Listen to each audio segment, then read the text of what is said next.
linebacker. They got the best set of man coverage players in the secondary of any team in the NFL. And Jalen Hurts is saying, I get to take over and ignite the offense against these guys. Okay. He could really be in a situation where he is under siege over and over and over again. Barring something unforeseen, this game can get ugly.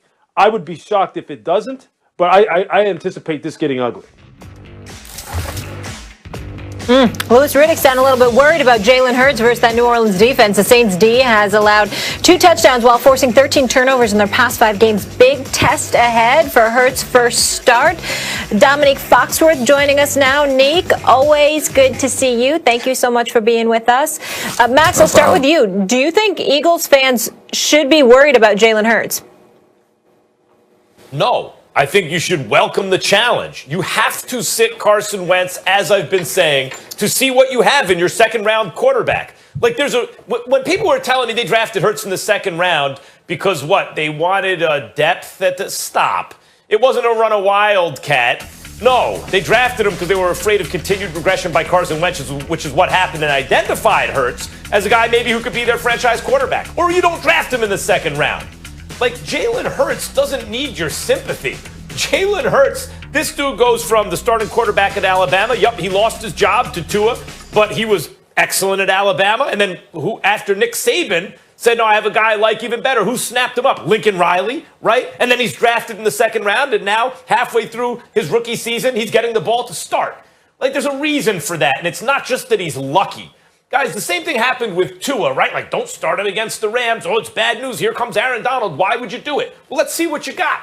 And the first play, Tua gets body slammed, basically, gets back up, takes a licking, keeps on ticking. Didn't force things, and they wound up winning the game. I'm not saying Hurts is going to beat the Saints with this Eagles team, but you have the rest of this season to see what you have. Wentz is done. What is Jalen Hurts? If he's a guy you believe you can develop as a franchise quarterback, you're good, and you can use your very high draft pick coming up. It's going to be high, based on the Eagles' record, on something other than a quarterback. But if you evaluate Hurts the rest of this year and go, no, he can't be an NFL quarterback, you got to use that draft pick on a quarterback. And it starts now. Let's see. You throw him in the fire. Let's see what happens in the crucible of competition against one of the best defenses in the league. It's now or never. We're not saying don't throw him into the fire. We're not saying you don't see what happens. What we're saying is there's a lot to be worried about. There's an awful lot to be worried about. When you sit there and look at Hendrickson, you look at Cameron Jordan, you look at that secondary with Lattimore and Williams and Malcolm Jenkins and Patrick Robinson and those boys, they're nothing to sneeze at. They're number 4 against the pass, they're number 2 against the rush. They get at the quarterback. They can defend you in man. They can switch to zone. Not only can they beat you up, they can also demoralize and discombobulate you. That's a reason to be concerned about a young quarterback from a psychological perspective. You still take the chance. That's what Miami did with Tua when they threw him in there against the Rams. We understand all of that, but the Miami situation is growing. The Eagles situation is regressing and disintegrating before our very eyes as it pertains to the coach, as it pertains to the GM, and everything else in between. I know this much when it comes to Doug Peterson. I had damn well better see Miles Sanders and Boston Scott running that damn football this weekend. I know that much. We better not ignore them and just have Jalen Hurts dropping back to pass and throwing the damn football all game long. Utilize your running game, excuse me, because they're pretty solid. That's what you need to do. My concern for Jalen Hurts is that in a game like this, particularly with the brilliance of a Sean Payton, they can really demoralize you to a point where it might take you a while to recover from it. That's my concern about Jalen Hurts. I know what a stud athlete he is, but in terms of passing the football, reading through your progressions, figuring out what to do throwing the football, am I a bit worried about him? You damn right. I anticipate a blowout here. I truly do. Yeah, I mean, he's a rookie, and you should be worried about all those things in rookies in their first starts, whether they're playing against one of the best defenses in the league or not. But the difference between the Dolphins situation and what's going on in Philly is the Dolphins were winning. They were playing well. Their head coach and their general manager seem to be on the same page. They seem to see the world the same way and think with the same brain. That's not what's happening in Philly. Philly is in a tailspin.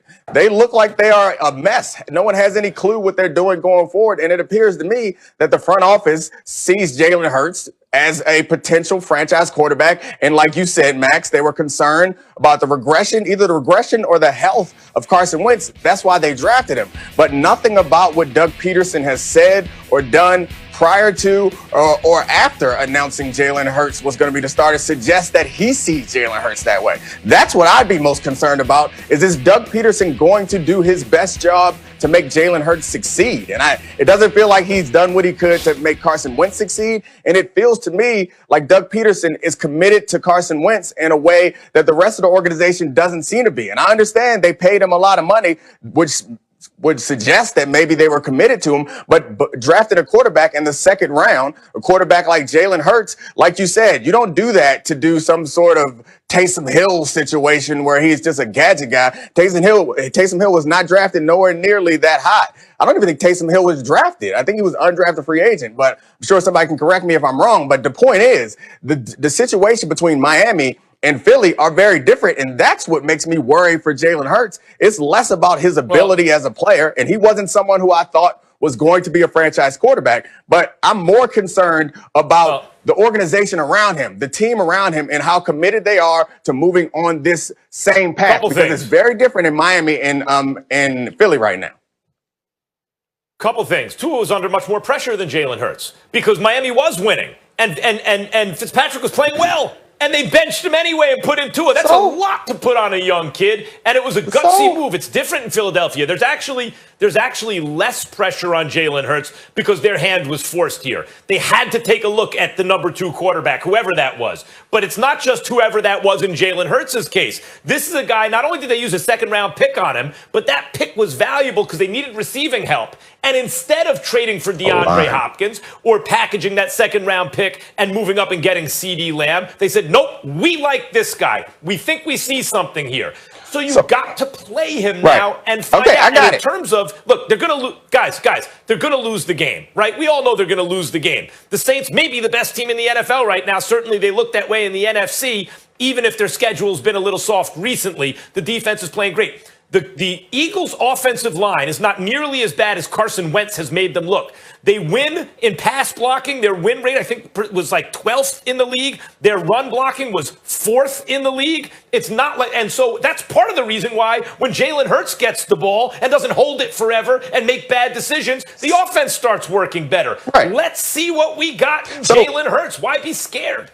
But so, I mean, the first one is about pressure. Like, that feels like a straw man. No one's concerned about pressure being on Jalen Hurts or pressure being on Tua. I'm of the mind that pressure's fine. Pressure's good. You have to find out how your player deals with pressure at some point, be it pressure from blitz or pass rush, or pressure is irrelevant to me. That's not what makes me worry about Jalen Hurts on Sunday. What makes me worry is that they do not have the players to support him right now, and they don't seem to have an organization that is in lockstep, that is working in the same direction. I'd much rather be Tua dropped into a situation, a high pressure situation on a team that is playing well and a team that seems like their general manager and Chris Greer is in concert with Flores. Like, it is the question. It's about why. It's about worrying about Jalen Hurts. That's the straw man. You think so? No, wait, that's the straw man, Dominique. No, so would you rather be Hurts? The real question is, would you rather be Hurts not getting a chance to start the rest of this year, or Hurts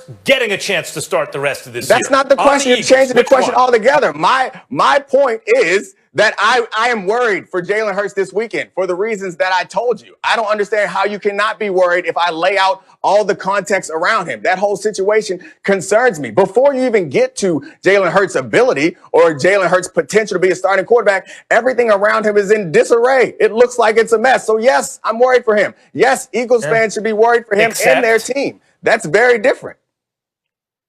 Except he's had better success than the starter when he's been in. As I said, the offensive line is underrated. As Stephen A. pointed out, that's one of the reasons the running backs can get business done when they're used, when Peterson includes them in the game plan, which I think he will with Hurts. I mean, the bottom line is, are you worried about him? Do you want to be a second-round pick quarterback who played for Saban and Lincoln Riley and had a ton of success in college, who's now getting a chance to start halfway through a little bit more his rookie year for a team with an underrated offensive line and some running backs, or don't you? I mean, of course, it's an opportunity, and he has a chance now the rest of the season to win a starting job in the NFL. Are you worried they're going to lose? Yeah, you should be. They're going to lose. But I'm not worried for Jalen Hurts. All right. Over the last 5 games, the Saints defense has allowed a total of 44 points. That is incredible. Let's keep it moving, fellas. There's another big one I want to get into this weekend. Playoff seedings at stake in the AFC. As the season winds down, Buffalo fighting to keep that top spot in the AFC East, hosting